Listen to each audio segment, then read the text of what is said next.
Well, every week I start with the smaller barns. As I look at the list of horses, they're not so small anymore. So we have a number of horses across the border. I guess when you look at Richard, Angie, Brandon, even Jeff Byron now, and Jared, you could say they have small barns, but Tim doesn't. We're going to leave him in here for today. We'll start with Richard's barn. Richard's barn, Brave World, was a 52-1 winner last week. I don't know if he's in to go. I know. I'm sorry if he is. I missed it, but Brave World coming off a big win last week. It looks like he's ready to rock back to Mohawk this coming week. Angie is maintenance man. Tough spot for Angie too. Same spot we're in. Just can't find a class for this horse. She thinks there'll be a class open up this week.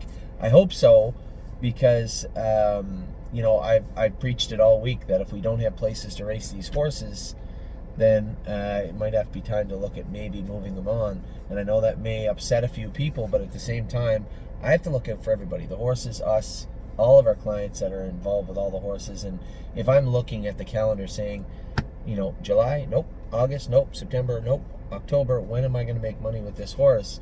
Although, as I keep saying it, and I've said it from day one, we're not based on a return on investment, but at the same time, we're not based on a guaranteed loss every month. And some of these horses that can't find races, it's going to be tough. We can hang on for a little while if something appears that it's going to work out well for us, but if we're looking down a calendar and there's nothing there, we have to make alternative plans. So as of right now, maintenance man, hopefully we'll have a good class for him coming up this week.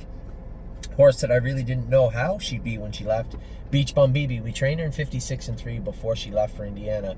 I don't know how. They fly down there, and I don't know how she's going to be. Brandon Bates picked up where he left off with her. She was awesome. Second in 52. I think she paced 53-3 last quarter in 28. Big mile, fastest mile ever for Beach Bum BB, and showed that with some races under her belt, she's going to really be a bit of a powerhouse in that class. So good job by Brandon. Really excited to see her doing well in Indiana. And then Jeff Byron has Arctic Force, finished fourth in 52 his first start, raced rather well. And we are going to be sent a lot of clients sending us messages. Can Bottle of Red go? Do you think Bottle of Red will do in the Excelsior? Looking down the barrel, and Kevin was the one that called me and said, Anthony, she's going to have pace 51 if she stays here. She's out of all those classes now. She's going to have pace 51. So with that, I called Mark to say, can she race in the Excelsior? Called Jeff. Can this filly do?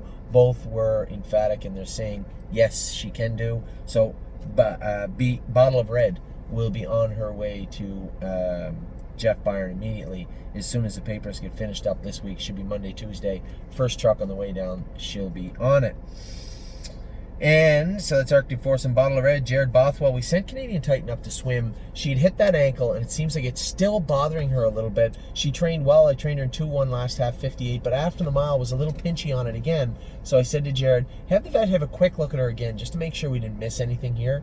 And then if it's going to be a matter of maintaining her, then maybe we'll put her in the pool and race her out of the pool. So Jared Bothwell will be the trainer of Canadian Titan for the foreseeable future. Very good trainer, does very, very well. Has won a couple of races at Mohawk, so he's doing better than we are right now. But Canadian Titan is now swimming. Holy Chick and Keystone Raven continue to swim there. Holy Chick just arrived last week. Keystone Raven's been there 2 weeks. She'll be there another 2. Holy Chick another 3, and then we'll start them all back together. And then we go to Tim's barn, which isn't so small anymore. Forged in Fire. I'm going to Pennsylvania to race Forged in Fire on Wednesday. I'll play it alone, Drew the outside. Stonebridge Simba's racing Monday or Tuesday. Aaron is back up on him. Sunshine's Finest was a little flat the other day, and Tim said, I'd ask Yannick, what do you think? He said, I think this is the type of horse where if he's not on the gate, it's very hard to keep his attention. And for a guy who's never driven him before, he couldn't give a more bang-on a description of how Sunshine's Finest is. He needs to be on the gate. He needs to be in the hunt. Following a helmet out of the gate, getting away 8th. You're never going to see a good mile out of that horse doing that. So I'll drive him hopefully this week. We'll get him up on the gate and get him in a good spot. See if we can do some damage with him. Harness AM, as I said, I don't ever tell anybody to wager, but I will give you all the information. She's been racing good at Georgian Downs, moving into what might be a softer competition. I'm not positive yet. I haven't seen the lines. But what she will have, what she didn't have in Ontario, is Lasix. So Harness AM might be worth a look this coming Wednesday. And then who's coming to Tim? Path of Totality is going to be on her way very soon. Just for Me and You is going to race this week in Ontario. Then she will be on her way very soon. Beach Boutique is likely to come here. And so is Sebastian Yu at some point. Can't get him raced at all either. He trained good the other day. I was happy with him. I think we're on the right track with that guy. So that's the small barns. One of them in particular is not so small anymore, but our smaller barns will be back in a minute. We get Harry, Mario, Kevin, and Jason. Lots to talk about still. I'll be back in just a minute.